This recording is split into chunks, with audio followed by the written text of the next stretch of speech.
I am going to start our social study class of 4th. In this class, we will read about our last chapter of half-yearly term. It is chapter 13, our human resources. Yes, we have read about natural resources. हम सभी लोगों ने natural resources के बारे में पढ़ा है. But do you know that human being are the most important resource? क्या आप सभी लोग जानते हैं जो हम ह्यूमन बीइंग हैं एक यही सबसे इम्पॉर्टेंट रिसोर्स है, स्रोत है या साधन है. दिस इज़ बिकॉज ऐसा इसलिए होता है natural resources need to be converted into useful things, क्योंकि जो नेचुरल रिसोर्सेज जो प्रकृति के द्वारा हम लोगों को ये स्रोत प्राप्त है, इनको यूज़फुल थिंग्स के माध्यम से इनको हम कन्वर्ट करते हैं. It is only through human skills. ये सिर्फ और सिर्फ ह्यूमन स्किल्स के द्वारा ही पॉसिबल है. एंड एजुकेशन और शिक्षा के द्वारा ही संभव है. दैट वी कैन फाइंड, जिसको हम प्राप्त कर सकते हैं. Extract and then put different natural resources to use, और उनको हम एक्सट्रैक्ट करके डिफरेंट नेचुरल रिसोर्सेज को यूज़ कर सकते हैं. Since independence, significant progress has been made in India in the field of agriculture and industry. हमारे देश की आज़ादी के बाद में बहुत सारी प्रोग्रेस हुई in the field of agriculture and industries के क्षेत्र में. Similarly educational facilities have been provided to make the people of the country literate. इसके साथ साथ एजुकेशनल फैसिलिटीज़ प्रोवाइड कराई गई हैं लोगों को, जिससे हमारे देश का हर नागरिक शिक्षित हो सके. Researches by scientists and development in sphere of life have improved the standard of living.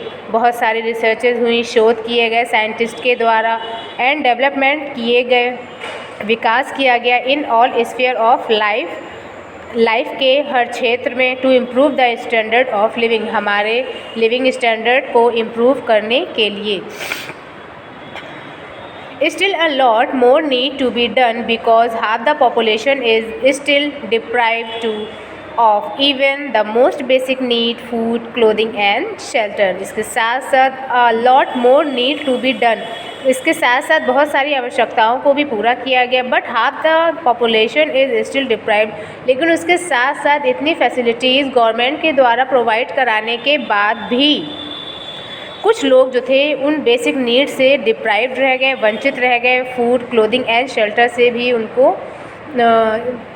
जो पॉसिबिलिटीज़ थी वो उनको हासिल नहीं हुई. The biggest reason of poverty is our huge population. इन सभी रीज़न में जो बिगेस्ट रीज़न है इट इज़ द पॉवर्टी, जो हमारा ह्यूज पॉपुलेशन के कारण बना हुआ है. The population of India is more than 100 crore. हमारे भारत की जो पॉपुलेशन है, जनसंख्या है, 1 करोड़ से भी ज़्यादा है. ये तो जब हमारी बुक पब्लिश हुई थी उसके अकॉर्डिंग ये इसमें दिया हुआ है, लेकिन अब तो 1 करोड़ से भी बहुत ज़्यादा हो चुकी है. The distribution of population is also uneven. हमारी जनसंख्या का जो डिस्ट्रीब्यूशन है वो अनइवन है, असमान है.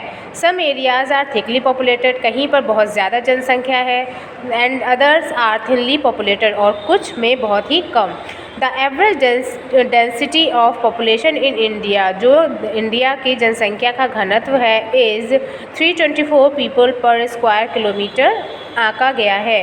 More than half of our total population lives in 5 state. हमारी पूरी ओवरऑल पॉपुलेशन जो है टोटल 5 स्टेट्स में सबसे ज़्यादा रहती है, बसती है. दीज स्टेट्स आर, उनमें से जो 5 स्टेट्स हैं वो है Uttar Pradesh, Maharashtra, Bihar, West Bengal, Andhra Pradesh and Telangana. Uttar Pradesh has the highest population, Uttar Pradesh की हाईएस्ट पॉपुलेशन है. And Sikkim has the lowest, और सिक्किम में सबसे कम पॉपुलेशन है.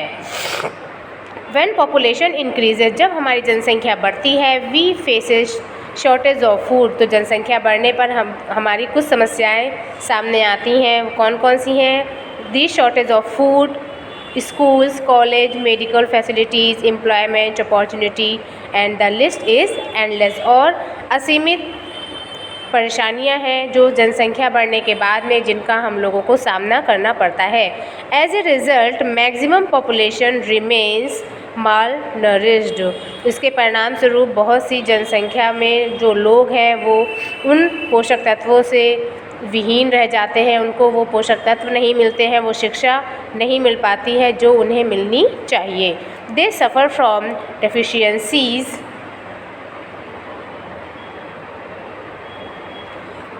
They suffer from deficiencies and poor health, which is further aggravated by employment problem. So poor people remain poor and continue to suffer.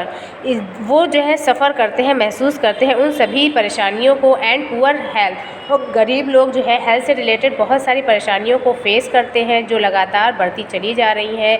So the poor people remain poor, इसलिए गरीब व्यक्ति गरीब ही बना हुआ है, एंड कंटिन्यू टू सफ़र, और लगातार continuation में वो अपने वो परेशानियों को फेस कर रहा है, झेल रहा है।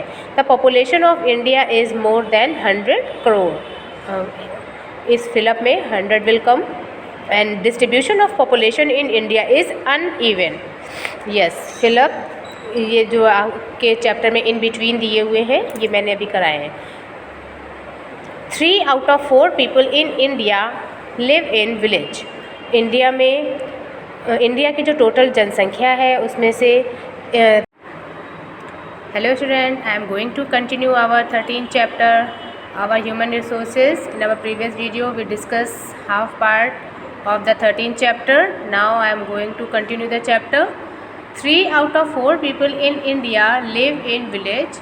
इंडिया की जो टोटली जनसंख्या है उसमें से 3/4 पार्ट जो है गांव में निवास करता है। Life in the village is tough. गांव में रहने वाले लोगों का जो जीवन है बहुत ही ज़्यादा मुश्किलों से भरा हुआ है फॉर एवरेज फार्मर के लिए। If crop production is not good, अगर किसानों के द्वारा की गई फसलों का प्रोडक्शन अगर प्रॉपर रूप में नहीं होता है तो एक किसान को ही नहीं, उसकी पूरी फैमिली को भी सफ़र करना पड़ता है। एज अ रिज़ल्ट, इसके परिणाम स्वरूप the villagers move to cities.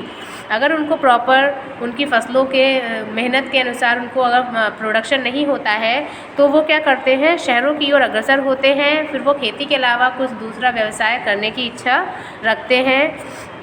Such people called migrant. तो गांव के रहने वाले लोग जब शहरों की ओर अग्रसर होते हैं, इस प्रकार जो लोगों का शहरों की तरफ रुख होता है तो इसको हम माइग्रेंट के नाम से जानते हैं। Hello student, I am going to continue our chapter 13। इसमें थोड़ा सा बेटा प्रॉब्लम आ गई थी तो ये आपका वीडियो थोड़ा सा 1 मिनट और 16 सेकेंड का ही बना है, तो इसका जो रिमेनिंग पार्ट है अभी हम करेंगे। We also have many tribes like the Gonds, Bhil, Santhal and mines. इसके साथ साथ बहुत सारी प्रजातियां हैं जो थोड़ा सा फॉरेस्ट एरियाज़ में रहती हैं, who still depend on the forest, और फॉरेस्ट एरिया में रहने के बाद में वो फॉरेस्ट पर ही डिपेंड करती हैं, एंड फॉरेस्ट प्रोडक्ट पर ही वो सबसे ज़्यादा आश्रित रहते हैं। Due to lack of education की कमी के परिणाम स्वरूप their standard of living is very poor. उनका जो लिविंग स्टैंडर्ड है वो बहुत ही पुअर होता है। However the government of India has taken certain steps. Government of India ऐसे लोगों के लिए बहुत सारे स्टेप्स ले रही हैं to solve the immediate problems, उनकी प्रॉब्लम्स को सॉल्व करने के लिए of the people. Some of them are as follows. उसमें से कुछ इस प्रकार से हैं। Houses and loans are being given to the landless. जिन व्यक्तियों के पास में घर नहीं है, ज़मीन नहीं है, उनको ज़मीन प्रोवाइड कराई जाती है जिससे कि वो प्रॉपर खेती कर सकें, अपने और राष्ट्र के लिए कुछ अच्छा काम कर सकें और अर्निंग कर सकें। Dispensaries and health centres are being open in rural areas. ग्रामीण क्षेत्रों में डिस्पेंसरीज एंड हेल्थ सेंटर्स को खोले जाएं जिससे कि उनको किसी भी प्रकार की प्रॉब्लम ना हो। Loans through bank are being given to start cottage industries. लघु एवं कुटीर उद्योगों को खोलने के लिए बैंकों में लोगों को लोन दिए जाएं जिससे कि वो अपना रोज़गार स्टार्ट कर सकें। Free education and mid day meal in school is a big step toward imparting education and keeping the children healthy. बच्चों को स्कूल में free education, mid day meal के माध्यम से उनको स्कूल की ओर अग्रसर किया जा सके जिससे कि वो स्कूल आए, एजुकेशन प्राप्त करें, फ्री एजुकेशन उनको मिले और कुछ फूड भी उनको प्रोवाइड किया जा सके। More new schools are being open rural areas में, टाउन एरियाज़ में, और ज़्यादा से ज़्यादा स्कूल्स खोले जाएँ, वहाँ पर अच्छी अच्छी सुविधाएं प्राप्त कराई जाएँ जिससे कि बच्चे स्कूल आ सकें। People are being educated to have small families to remove poverty. लोगों को एजुकेट किया जाए जिससे कि वो छोटा परिवार सुखी परिवार में विश्वास कर सके और गरीबी दूर हो सके। Employment opportunities are being generated for the jobless जो लोग हैं उनको एम्प्लॉयमेंट अपॉर्चुनिटीज़ प्रोवाइड कराई जाए जिससे उनकी योग्यता के अनुसार उनके अंदर जो क्वालिटीज़ हैं, जो उनके अंदर एबिलिटीज़ हैं, उनके अनुसार उनको प्रॉपर रोज़गार उपलब्ध कराए जाए। ये बेटा हमारा चैप्टर कंप्लीट हो गया है। न्यू वर्ड्स यहाँ पर दिए हुए हैं, आप उनको अपनी कॉपीज़ में लिखिएगा। एक्सरसाइजेज बुक में करेंगे and question answers in the copy. That's all from today. Thank you students.